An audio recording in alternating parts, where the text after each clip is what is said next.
amigos que bebiam, amigos da faculdade, amigos, companheiros, colegas, etc, etc. E Deus substituiu com a presença dele dentro de mim. E não ter pessoas, inclusive ter pessoas que diziam você vai sofrer porque não tem ninguém que vai te ajudar, você é uma treca, você não está bem de cabeça, você deve ser uma pessoa sofrida. E decisões como essas continuaram e pioraram até quando chegou a vez de eu decidir largar o emprego para viver e servir mais ao Senhor. Nessa altura, pessoas disseram, vai morar debaixo da ponte, vai sofrer, vai viver isolado, vai... N coisas, né? E houve um distanciamento daqueles que deveriam e poderiam ajudar. Mas Deus foi fiel. Isso não me abalou, o fato das pessoas me isolarem, o fato das pessoas me deixarem só e o fato das pessoas disserem que a partir de hoje os laços familiares, os laços de amizade estão cortados. Eu não fiquei abalado. Eu disse, tudo bem. Tudo bem. Eu parei de fazer parte das rodas familiares, parei de fazer parte dos convívios, que eram convívios de festas de Natal, festas de aniversário e várias outras festas, porque havia contribuições, havia bebideiras, havia todo tipo de momentos que já não me agradavam mais. E por não me agradar, eu fui isolado de algum momento e fui levando a vida só. Parecia que estava só, mas tinha Cristo e tinha a melhor companhia do mundo. E graças a Deus. Uau, incrível como depois de todo esse abandono, depois de todas essas lutas, chegar a ser quem o pastor Bernardo é hoje é realmente comovedor. Com o seu testemunho, com aquilo que o pastor passou desde a infância, a juventude, depois da aceitação, e esse Jesus estar ali presente, estar solitário, mas mesmo assim estar bem, estar em paz. O que é que aprendeu sobre Deus? O que é que aprendeu sobre Jesus? O que aprendeu?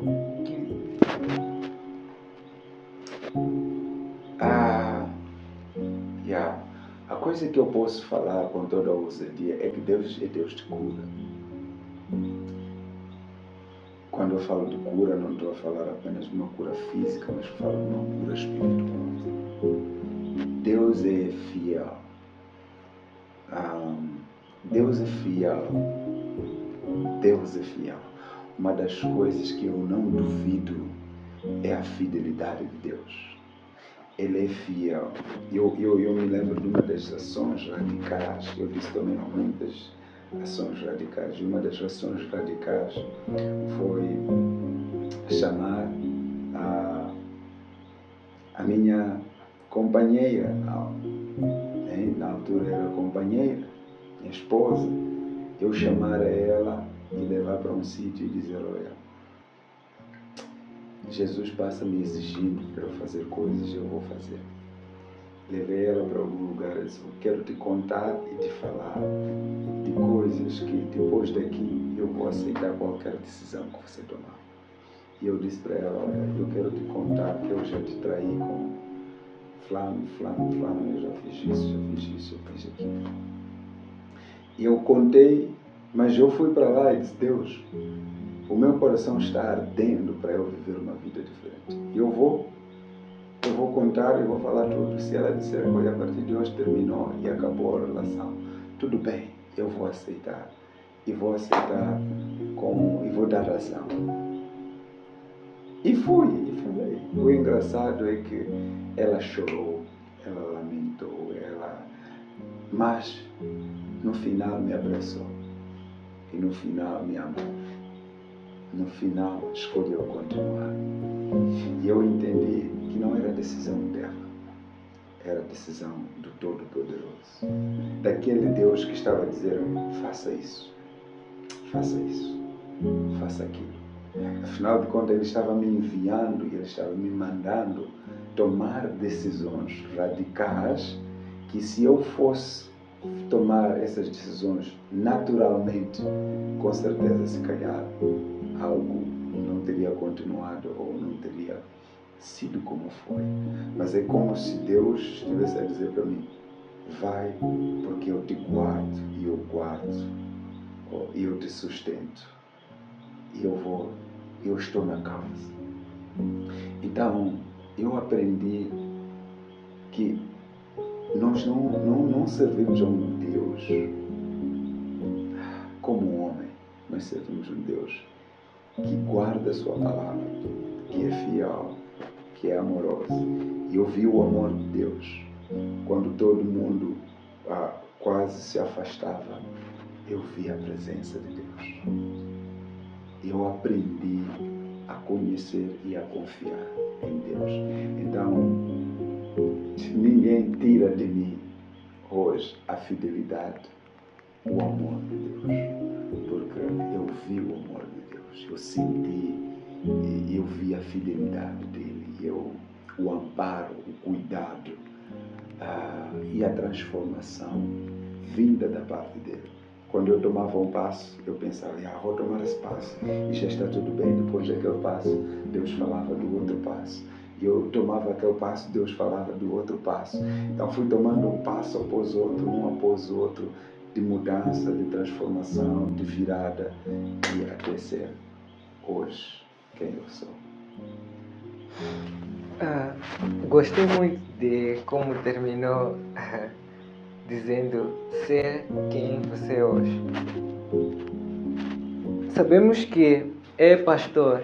Como é que foi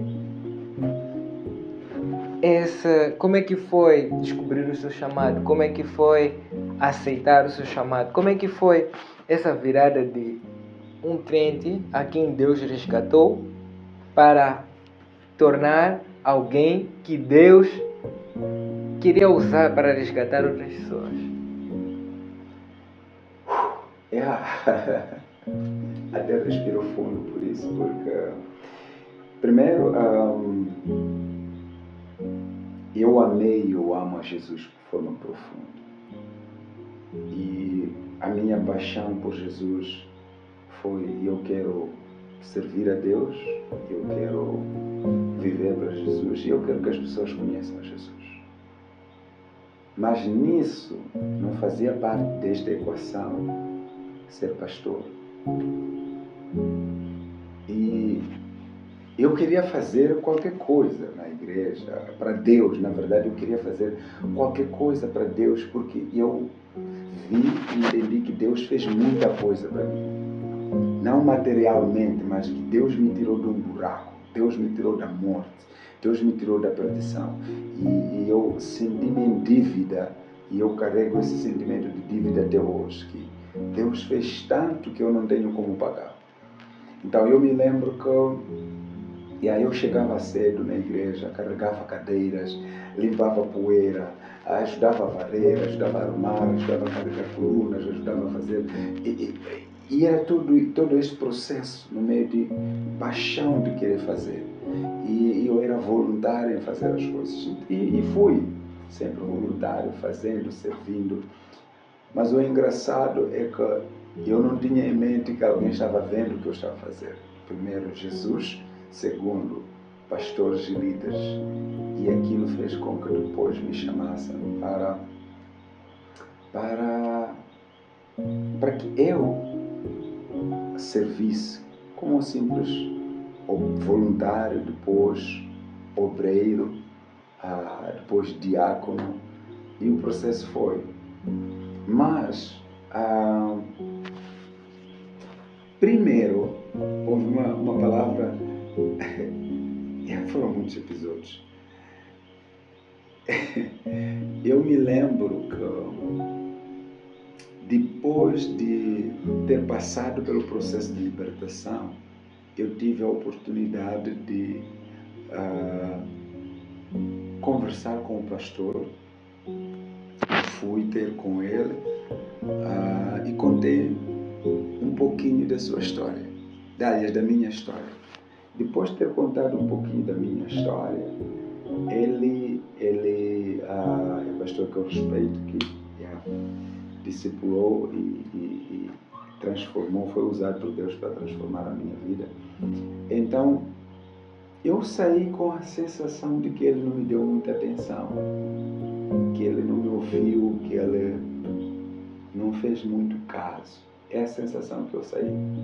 Só que me lembro que no culto, acho que 1 ou 2 dias depois houve um culto, era um culto grande à noite, e eu era uma simples pessoa, sentado lá nos bancos, em que ele, em pleno altar, culto, diz: olha, tem um jovem que me procurou no meu escritório.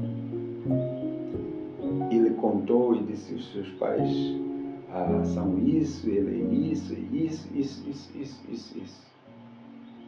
Eu quero que venha para aqui. Ele estava falando de mim. Então eu fui, disse: é você mesmo. Desde o momento em que eu tive a conversa consigo no escritório, o Espírito Santo não me deu paz. E Deus está mudando a sua vida e você vai servir a Deus. Você vai servir. Para mim, foi, eu chorei, ele orou por mim, eu chorei, eu sentia como se algo estivesse a sair de mim, trêmulo, e todo o culto, eu nem sei o que se pregou naquele culto, foi chorando, foi. Para mim, a resposta que eu queria, quando eu fui procurar no gabinete, que não tive no gabinete, eu tive em pleno culto. E tudo mudou. Então eu comecei a servi-lo, servi, e tenho orgulho e alegria de ter servido a Deus, de ter servido um homem de Deus, porque por muito tempo depois de ter passado como diácono, eu servi muito próximo, como secretário, depois como administrador da igreja. Eu fui servo. E um dos nomes, alcunhas que eu recebi, inclusive quando eu servia o homem de Deus, era Matacula Beg, que significa carregador de pasta, porque eu estava em todo lado onde o meu pastor estava e eu ajudava a carregar a pasta dele, a carregar a Bíblia dele. Eu ia, mas algo começou a falar alto dentro de mim e vários homens de Deus passaram por ali, foram liberando palavras proféticas, dizendo claramente, falando sobre o chamado. E inclusive eu lembro que o meu próprio pastor, num dos cultos da noite, numa das vezes ele disse: Deus está trazendo você, Deus trouxe você para uma escola, porque você vai servi-lo, você... Então foi algo assim intenso. E dali Deus foi falando, pessoas foram falando, e eu disse: eu já estou a servir a Deus, e o que eu estou a fazer chega. Eu não quero saber do próximo passo, de pastores, o próximo passo. E eu me lembro que houve um homem de Deus que veio para uma conferência e depois ele visitou a nossa casa, comeu conosco e disse: olha, Deus me mostrou claramente que você não vai ficar por muito tempo na igreja. Deus vai tirar você. Não sei como, não sei o que vai acontecer, mas há um chamado para pastorear, um chamado, na altura ele disse, um chamado apostólico para pastorear, etc, etc. Eu disse, comeu, saceu, comida está boa, e ele vai começar a falar de coisas que foi um erro ele ter vindo para aqui. Porque tudo que eu não queria era, primeiro, eu estava muito ligado ao meu pastor. Onde ele ia, onde ele viajava, onde ele estava, eu estava lá. E eu não me via separado dele. Então tudo que era ao contrário para mim não passava de uma mentira ou qualquer coisa. Então Deus foi falando em sonhos, Deus foi falando em visões, mas eu estava apaixonado e focado por alguma coisa e ignorava tudo isso. Porém, Deus permitiu, eu digo Deus permitiu porque eu entendi isso mais tarde e foi testificado por outros homens de Deus. Deus permitiu uma pequena confusão, mas eu digo que Deus permitiu porque se não fosse por essa pequena confusão, talvez não existiria mecanismo e forma nenhuma de eu sair e me separar. Não saí debaixo da disciplina, é bom deixar claro isso, e nem expulso, mas uma situação que culminou com a saída. E quando fui para um lugar, porque é o lugar onde agora ainda bem, eu e a minha esposa não vamos servir mais ninguém, vamos ser simples membros. O pastor foi usando a dizer, ok, isso é tipo hospital, vocês estão no hospital, aqui vocês não vão ficar. Eu mais uma vez eu disse, não vou, isso não tem nada a ver, acho que também não é um bom lugar. Fomos para o outro lugar. Onde fomos, logo que chegamos, o pastor liberou uma palavra. Você saiu porque está tentando negar chamado lá, mas eu estou a dizer a mesma coisa que Deus está chamando. Mesmo aqui, você está aqui de passagem, porque há um chamado e você não vai conseguir fugir disso para sempre. Falou e ficou alguns dias. E veio um pastor, profeta do Zimbábue, num culto, depois de alguns meses, e disse para a esposa do pastor, sabe, você está a começar a se habituar com esses, se familiarizar e começar a amá-los. Mas eles não vão ficar aqui, porque eles não vieram para ficar e Deus não vai les deixar ficar. E se vocês se apegarem,